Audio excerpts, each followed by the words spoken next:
La Biblia, entre muchas historias, contiene la de un hombre, Salomón es su nombre. Un hombre que se dedicó a encontrar la felicidad mediante el placer. Consideró que el placer sería el vehículo que le llevaría a vivir completamente feliz.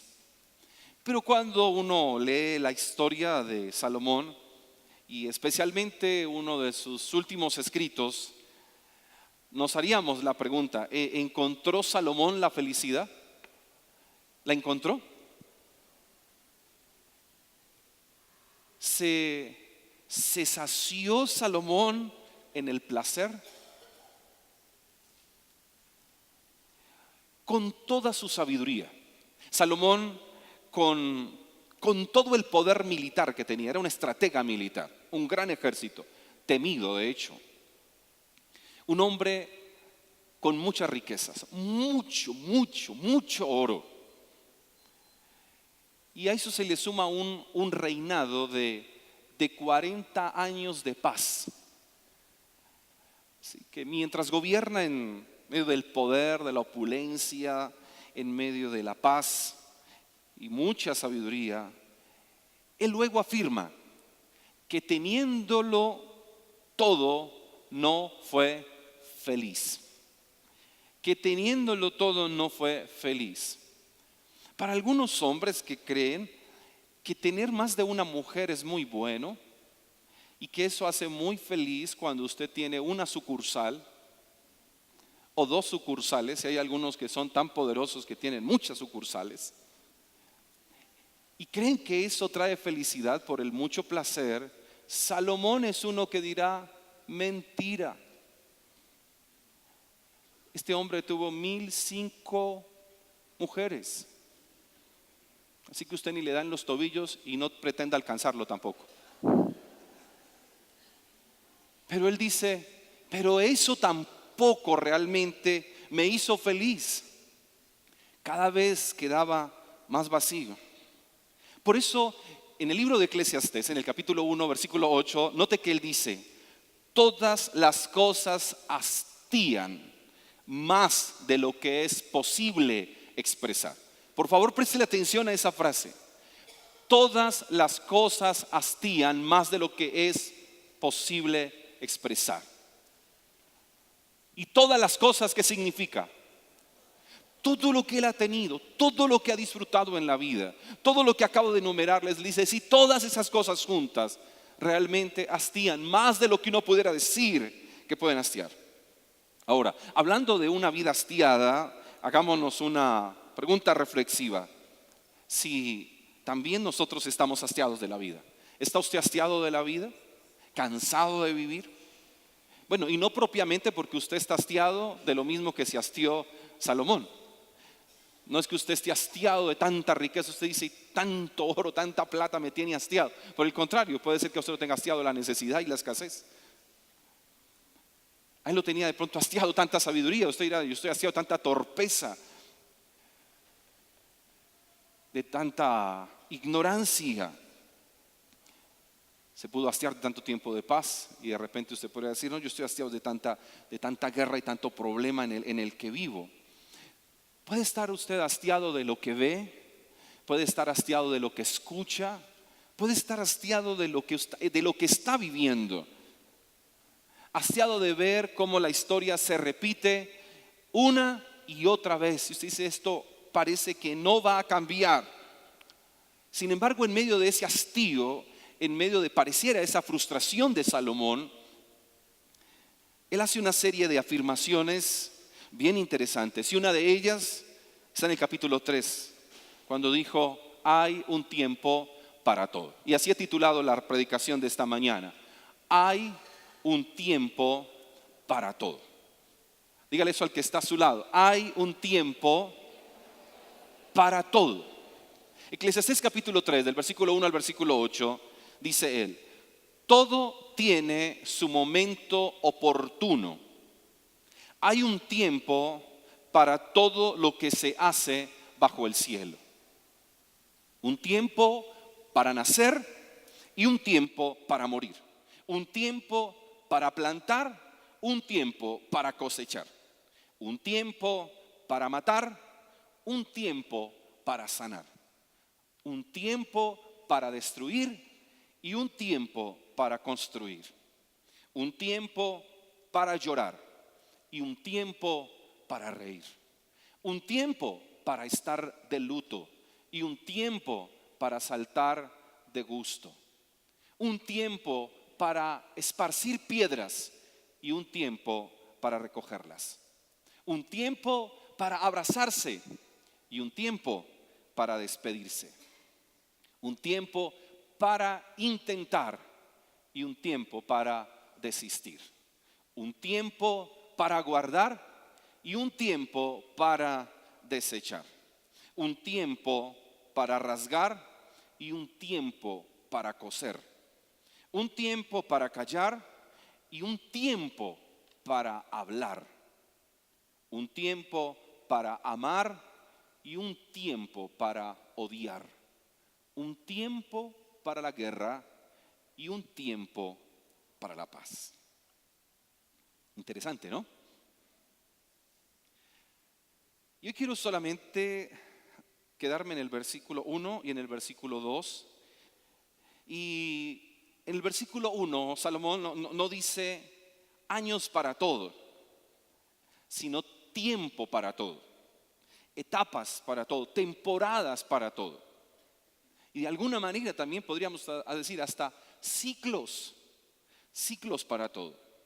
Y expone ahí 14 contrastes muy interesantes. Y note que el primer contraste que usa es el contraste entre nacer y morir. Versículo 2.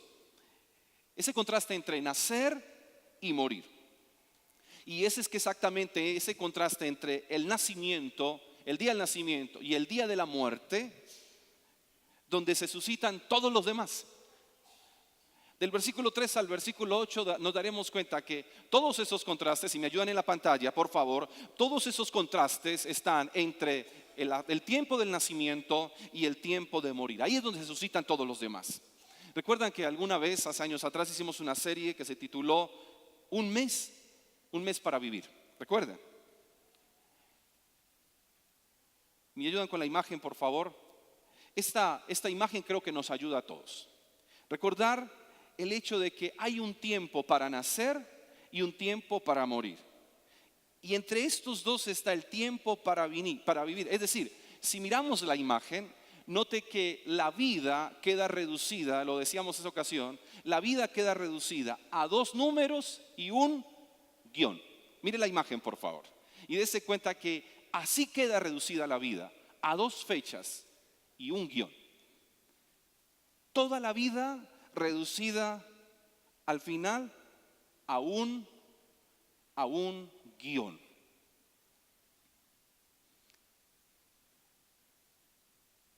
Es importante cuando nosotros nos damos cuenta que ese guión es el resumen de todo lo vivido. Ese guión es exactamente lo que hay entre el día de la vida y el día de la muerte. Ese guión. Sí, si la vida queda al final reducida a un guión, entonces deberíamos cada mañana al despertarnos recordar que hay un tiempo para todo, pero que también Dios le ha puesto límites a nuestra habitación, dice la Biblia. Porque está establecido para todos los hombres y mujeres que mueran una sola vez. Porque está establecido para nosotros un día de nacer y un día para morir. ¿Qué significa esto de un tiempo para todo? ¿Cuál es el significado? Al revisar el versículo 1, que tiene 2 afirmaciones, todo tiene su momento oportuno y hay un tiempo para todo lo que se hace bajo el cielo. Considero que hay un tiempo para todo, significa el hecho de que no fuimos diseñados para estar estáticos. Todo tiene su momento oportuno. Para todo hay un tiempo. No fuimos diseñados para estar estáticos. El texto dice, todo tiene su momento oportuno. Es el aprender que en la vida, escúchelo bien, nada se queda igual, todo está en constante cambio. El gran problema es cuando usted y yo nos cansamos del cambio y creemos que la vida se trata de encontrar un momento en el cual usted se quede suspendido en el tiempo. Note que de alguna manera hay personas que inconscientemente están buscando el día en que no tengan que hacer absolutamente nada. De alguna forma pareciera que la meta del ser humano es llegar el día en que no me tenga que afanar absolutamente por nada, o no me tenga que ocupar absolutamente de nada ni de nadie. Decimos nosotros, el día en que yo pueda vivir en paz. No sé si se sueña, algunos sueñan el día en que se levanten y le lleven el desayuno a la cama. Y luego alguien venga y entre rosas y leche le bañen en su lecho, no por enfermo, sino porque usted quiere ser así cuidado. Y luego a la media mañana le lleven unas frutas. Y luego al almuerzo alguien llegue y le dé el almuerzo en la cama. Y usted solo se levante a lo que quisiera, ver el paisaje y volver y acostarse a dormir. Y en la noche de igual, que alguien venga, le empillame y le acueste a dormir. ¿No suena eso como a una persona que realmente está enferma y no se puede valer por sí misma? Pero hay personas que de alguna manera anhelarían eso. Escúcheme, están vivos, están sanos, pero quisieran vivir como si estuvieran enfermos y que alguien tiene que ocuparse de ellos. Parece ser a veces en algunos ese deseo inconsciente de que bueno, no tener que hacer lo que hago. Y algunos luchan y pelean y detestan la vida que tienen, la tarea que les fue asignada. Y quisieran levantarse esa mañana y no hacer lo que siempre hacen. Y es particular. He hablado con muchas personas que se han pensionado. Y siempre es el anhelo de pensionarse. Y cuando están pensionados, el anhelo de querer hacer lo que antes hacían. Y empiezan a valorar lo que ya no pueden hacer. Es una contrariedad muchas veces en nosotros mismos, puesto que podemos saber que nada se queda igual, que todo está en un cambio constante. Sin embargo, no queremos los cambios, pero si todo tiene su momento oportuno, las cosas no siempre van a ser iguales, van a estar cambiando. Ahora, recordemos, lo decíamos en algún estudio años atrás, que todos los cambios producen crisis, sí. Todo cambio produce crisis, pero todo cambio al mismo tiempo es natural, todo cambio es necesario y todo cambio es importante. Todo tiene su momento oportuno. El asunto aquí es a dónde quiero llegar, cuál es mi propósito de vida. Escúcheme bien, ¿cuál es el destino al que yo quiero llegar? Salomón parece que tenía como destino una vida llena de felicidad, de la cual para llegar allá encontró el vehículo del placer para luego decir, no, este ni era el vehículo correcto ni ese era el destino correcto. Sin embargo, él dice, pero todo tiene que estar en movimiento constante. Porque no fuimos diseñados para estar estáticos. Una vida siempre igual no es el propósito de Dios. Cuando uno va a la escritura y reflexiona desde el libro de Génesis, uno se dará cuenta que Dios diseñó al hombre y a la mujer y los puso sobre la tierra y les dio un propósito para vivir. Y en ese propósito de vivir jamás estuvo la idea de estar estáticos o suspendidos en el tiempo.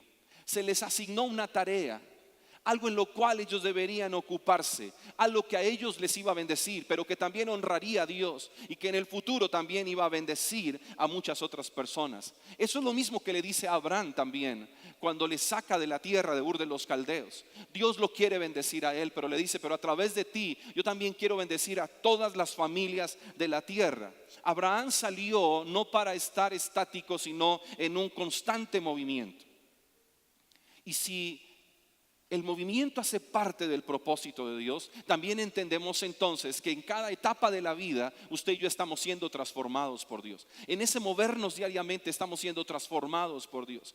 Salomón, de alguna manera, en ese movimiento de la palabra nos damos cuenta que en cada tiempo de la vida, en cada etapa de la vida, lo que Dios quiere hacer es transformarnos. Pablo, cuando escribe a los Efesios, creo que pone una meta, es hasta que todos lleguemos a la medida de la estatura de la plenitud de Cristo, a ser hombres y mujeres maduros. Y para llegar allá implica una vida en movimiento. Y que en cada movimiento que hacemos, cada experiencia que vivimos, en cada etapa que estamos, Dios nos está transformando. En cada experiencia, algo Dios nos quiere enseñar.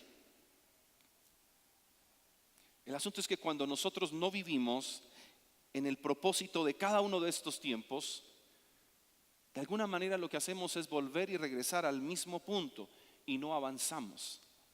Qué particular que si bien no fuimos diseñados para estar estáticos, de alguna manera hay cristianos que no avanzan en la vida.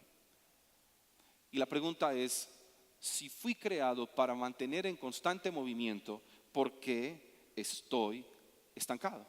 ¿Por qué no avanzo? ¿Por qué siempre llego otra vez al mismo punto? Salomón en el capítulo 3, en el versículo 17, él hace esta afirmación. Hay un tiempo para toda obra y un lugar para cada acción. Hay un tiempo para toda obra y un lugar para cada acción. El gran problema es que nosotros no sabemos discernir los tiempos y no tenemos sabiduría para definir los lugares, el tiempo que estamos viviendo. Creo que es algo en lo cual nosotros nos perdemos, no discernir los tiempos. Si nuestra vida está diseñada en etapas, entonces la pregunta sabia es, ¿qué debo estar haciendo ahora? ¿Cuál es mi obra? ¿Cuál debe ser mi acción en este tiempo que estoy viviendo? Y creo que aquí es importante el hecho de conectarnos con el Señor. El texto que leímos no menciona a Dios realmente, pero Dios está implícito. Pero en la Escritura Dios no es implícito, Dios es explícito. Y en la vida nuestra como cristianos y en nuestra predicación siempre tendrá que estar Dios presente en la obra y persona de Cristo. Y eso nos desafía a usted y a mí entonces que si la vida está en constante movimiento, ese movimiento me impulsa a conectarme con Dios todos los días. Yo necesito conectarme con el Señor. Ese Dios eterno que entró en nuestro tiempo y entró en nuestro espacio. Ese Dios que sencillamente viene para enseñarnos, transformarnos, revelarse a nuestras vidas y de una u otra manera prepararnos para vivir los momentos oportunos. En la etapa en que usted está, o en la crisis que está, o en el buen momento que esté viviendo, Dios es fundamental. Dios es indispensable. Necesitamos conectarnos a Él como la fuente de la vida. Y en ese sentido poder integrar una dinámica de trabajo sabio en nuestra vida. No se trata del hecho de que si estamos diseñados, no fuimos diseñados para ser estáticos, no significa que usted y yo caigamos en un activismo sin propósito. No es que usted tenga agenda atiborrada, cansado de hacer mucho y al final no ver ningún resultado. No se trata de mantener muy ocupado. Usted y yo hemos vivido días que hicimos mucho y al final evaluamos y realmente no hicimos casi nada. Porque lo que hicimos no nos beneficia o no nos permite ir hacia donde usted y yo deberíamos ir. Necesitamos un trabajo sabio, integrar una dinámica de responsabilidad en nuestra vida. Cada uno de nosotros tiene una vida real. Usted puede que esté en la etapa del colegio, otros están en la etapa de la universidad, otros están en la iniciación de su propio negocio, otros están ejerciendo su carrera.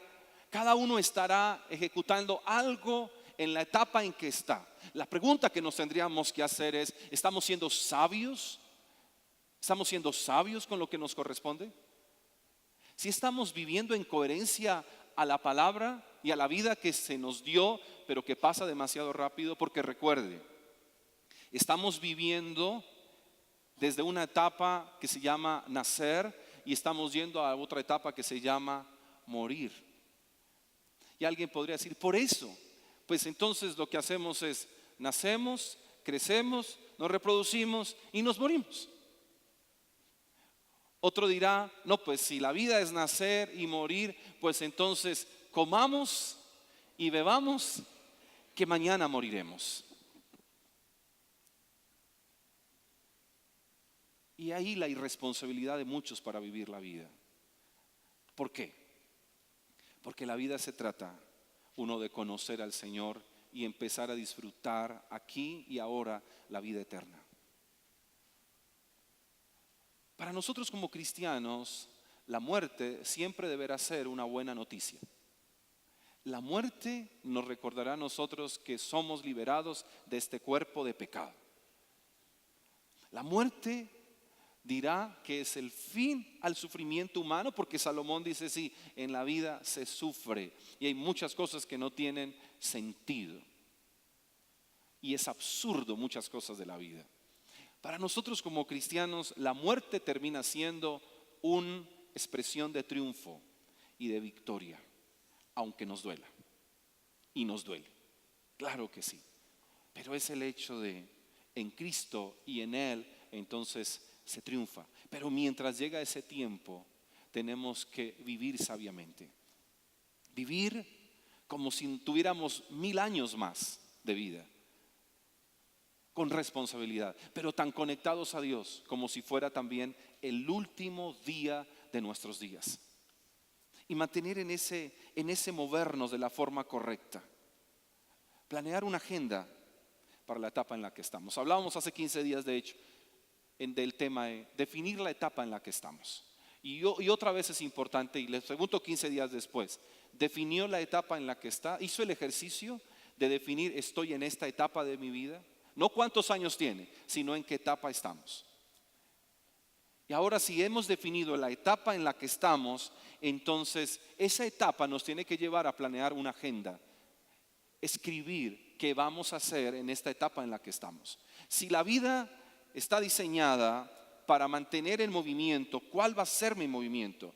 Y hacer planes bajo la dirección de Dios de tal manera que los podamos ejecutar sabiamente. Algo que se percibe mucho en cristianos es el hecho de que están tan perdidos en la vida, y escucha uno personas que cuando piensan en su propia vida o hablan de su propia vida, dicen, mire, ni sé de dónde vengo, ni sé dónde estoy, ni sé para dónde es que voy. Una cosa es cuando usted tiene una crisis profunda y es legítima. Y hay crisis en la vida que de repente nos mueven todo, nos hacen tambalear, por eso necesitamos revisar nuestra cimentación para no caernos. Pero decirle, Señor, en medio de este golpe tan fuerte que ha azotado tanto mi vida, yo necesito saber dónde estoy y hacia dónde es que voy. Présteme atención un segundo a lo que le quiero decir. Si usted y yo adoramos a un Dios de propósitos eternos, ¿cómo es posible que como cristianos vivamos sin propósito?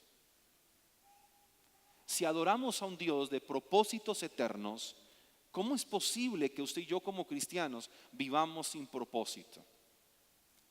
Lo mencioné en alguna predicación anterior.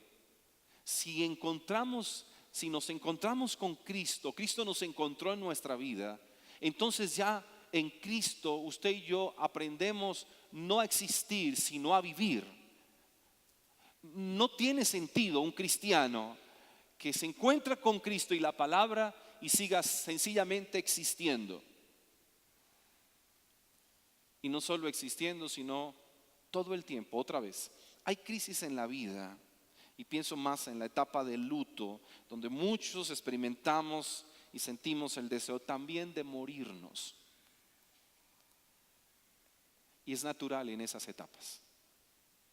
Escúcheme bien, pero después de salir de una etapa de esas, no es natural que usted todo el tiempo se quiera morir.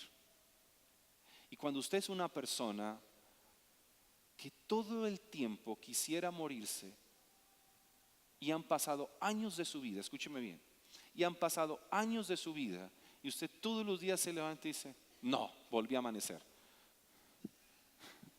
Porque usted esperaba que ese día no fuera. Estoy hablando fuera de la etapa del luto, fuera de la etapa del luto. Quienes hemos perdido seres que hemos amado, hay momentos en el clímax del dolor y de la pérdida donde también quisiéramos irnos con esa persona. Y no me refiero a esa etapa como tal, sino cuando ya en otras etapas de la vida, todas las mañanas, la frustración suya es, amaneció. No, yo creí que estaba en el cielo. frustración de levantarse y despertar en el mismo cuarto y todos los días anhelar morirse. Escúcheme bien, eso es pecado. Es pecado. Y eso no agrada a Dios, porque Dios nos dio vida y esa vida implica, si estamos aquí, Él quiere usarnos para algo especial. Él quiere que usted y yo hagamos algo en esta vida porque no es estática. Y aún como iglesia también, como iglesia nosotros debemos mantener en constante cambio, porque el Dios de la iglesia es dinámico. Una frase que nos compartió, sobre la que reflexionamos con el pastor Juan Carlos Benjumea en nuestro aniversario de febrero, en el equipo pastoral y ministerial, él nos hablaba de el Dios que es dinámico, y a la luz de la palabra, el Dios que todo el tiempo está en constante movimiento, porque hay todo un plan, y la iglesia debe mantenerse, y como iglesia debemos mantener en esa dinámica de cambiar sin perder nuestro propósito, sin perder nuestros principios, sin dejar atrás el fundamento. Pero como iglesia también necesitamos movernos en la dirección correcta. ¿Qué significa que haya un tiempo para todo? Que la vida humana está diseñada en tiempos. ¿Qué significa que haya un tiempo para todo? Que la vida humana está diseñada en tiempos. Y esto es lo segundo y último que quiero compartirles. Al mirar que el texto dice, hay un tiempo para todo lo que se hace bajo el cielo. Hay un tiempo para todo lo que se hace bajo el cielo. En todo tiempo, en toda etapa que vivimos, hay un propósito por vivir. En todo momento. Ahora, otra vez, yo no intento de ninguna manera criticar o juzgar su actitud frente a la temporada que está viviendo. No, porque usted tendrá su propia realidad, usted está viviendo su propio dolor, se está enfrentando a su propia crisis, no la voy a minimizar de ninguna forma. Lo que sí quiero es invitarle a que usted pueda conocer a Dios en medio de la etapa que está viviendo. ¿Cuál es su etapa? ¿La pudo definir? ¿Cuál es el tiempo que está viviendo? Y ese tiempo que está viviendo creo que es un tiempo crucial a través del cual usted puede conocer al Señor. No reconocer las etapas o los tiempos que vivimos genera amargura de alma. Cuando no se reconocen los tiempos, eso genera una amargura de alma, genera en muchas personas desesperanza, genera un desenfoque completo y una vida vacía. Por favor, préstele atención a esto. La importancia de que usted y yo podamos reconocer los tiempos, definir el tiempo en que estamos. Porque si no lo logramos definir, solo existimos, y cuando solo nos dedicamos a existir, eso trae amargura a nuestra alma, aún trae amargura a nuestro espíritu. Trae desesperanza, pero muchas personas que pierden su enfoque en la vida no saben a qué decirle sí, no saben a qué decirle no saben dónde están, no saben hacia dónde van. Y lo peor es que se genera una sensación de vacío en ellos. ¿Por qué? Porque vivir con propósito para nosotros como cristianos es vivir tan conectados al Dios de propósitos eternos. Aún más, si no sabemos en qué tiempo estamos, no sabemos cuál es nuestro destino. Si no sabemos en qué tiempo estamos, tampoco sabemos cuál es nuestro destino. ¿Hacia dónde nosotros vamos? ¿Hacia dónde usted y yo vamos a llegar? Salomón estaba tan frustrado que él dice, tanto placer, tanta búsqueda de la felicidad. Y noten esto, él dice, pero me puse a mirar a los animales. Y él dice, ¿quién va a saber si el espíritu nuestro asciende y el de los animales desciende? Está tan frustrado que dice, ¿qué tal que al final me encuentre que termino igual que las mascotas de mi casa? Y eso le genera una profunda frustración. Pareciera que su destino está marcado sencillamente por el día de su muerte. Pero nosotros que tenemos el gran regalo, ellos no tuvieron. ¿Sabe que uno estudia la vida de Salomón, por ejemplo, y uno dice, le tenemos ventaja a Salomón? ¿Sabe que usted y yo le tenemos ventaja a Salomón? ¿Sabe por qué? Porque nosotros tenemos el cuadro completo. Salomón no. Él no lo tuvo. Nosotros sí.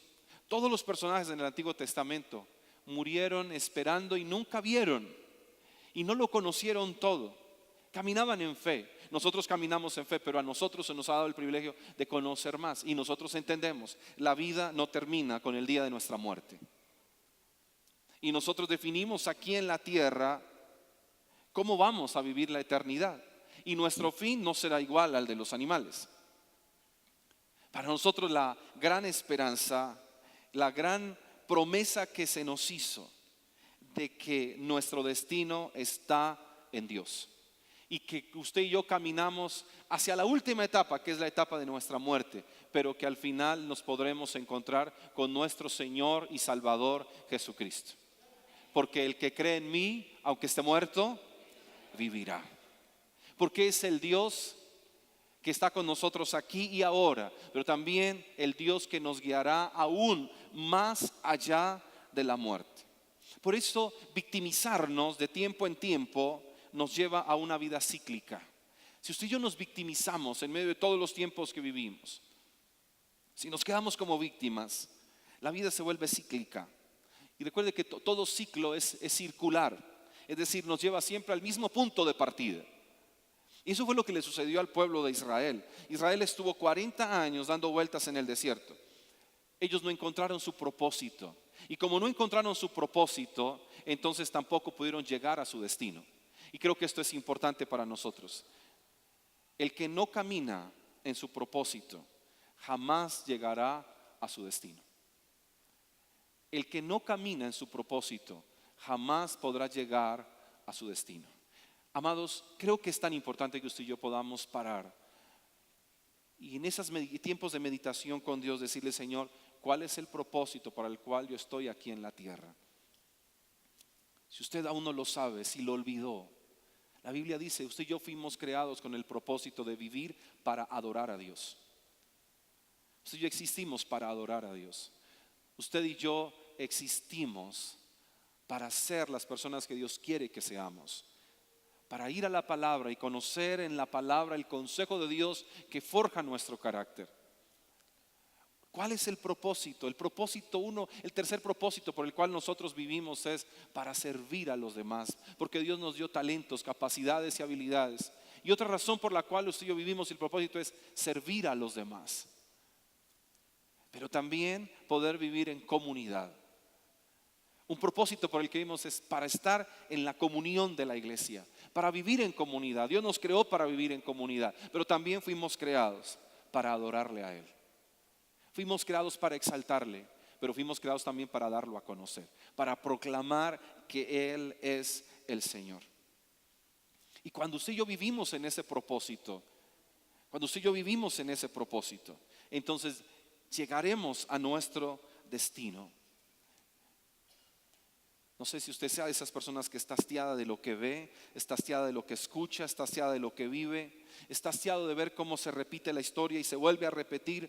La pregunta es: ¿y qué vamos a hacer? Bueno, nuestra vida tiene que ver con Dios y no nos podemos quedar ni en las circunstancias ni nos podemos quedar en las personas. Necesitamos reconocer a Dios y obedecerle. Salomón está haciendo una serie de afirmaciones, pero así termina. Él dice: al fin de cuentas, quiero resumir este discurso, cerrarlo de esta manera. Él concluye al final de su vida y dice: me di cuenta que lo que es realmente importante, lo relevante, lo que vale la pena, lo que tiene sentido al final es temer a Dios y obedecer sus mandamientos. El fin, dice él, de todo este discurso es temer a Dios y guardar sus mandamientos. En otras palabras, amados, el propósito de un ser humano no puede estar desligado de Dios. Definitivamente no podemos desligarnos de Dios, porque venimos de Él. Fuimos creados por Él. Y hay un destino también al que usted y yo vamos marchando. Y Dios está presente en lo uno y en lo otro. Por eso necesitamos someter nuestras vidas a un cambio extremo. Y solo en Cristo podemos encontrar ese cambio extremo. El fin del discurso es: teme a Dios, guarda sus mandamientos. Esto es el todo del hombre. ¿Cómo se resume la vida? ¿Cómo vivir cada etapa de la vida? ¿Cómo vivir cada tiempo? Uno, temiendo a Dios. Temer a Dios es reconocer a Dios. reconocer su palabra, reconocer su obra. Y cuando reconocemos a Dios lo podemos reconocer y acercarnos a Él solo por la obra de Cristo Jesús, por nadie más. Y cuando nosotros reconocemos a Cristo en nuestras vidas, también podemos recordar que Él prometió ir con nosotros en cada tiempo. La Biblia dice que Dios nos prometió estar con nosotros hasta el fin. Estaré con ustedes todos los días hasta el fin del mundo. Él prometió ir con nosotros en cada tiempo. Él prometió darnos una vida nueva y una vida renovada. Aquí, ahora, pero también que nos prepara para la eternidad. El Señor lo que desea es que usted y yo en cada temporada de nuestras vidas nos parezcamos más a Él. Y como lo decíamos el domingo pasado, y que en cada etapa de nuestras vidas Cristo sea nuestro fundamento. Recuerde, hay un tiempo para todo, pero en todo tiempo Dios necesita ser reconocido. Y es probable que su gran frustración por estos días responda exactamente a que Dios no está siendo reconocido en su propia vida. Y lo que necesitamos es en este tiempo volvernos al Señor y decir: si tú prometiste estar conmigo en todas las etapas de la vida, entonces yo quiero aferrarme a ti para encontrar en ti mi propósito y encontrar en ti mi destino.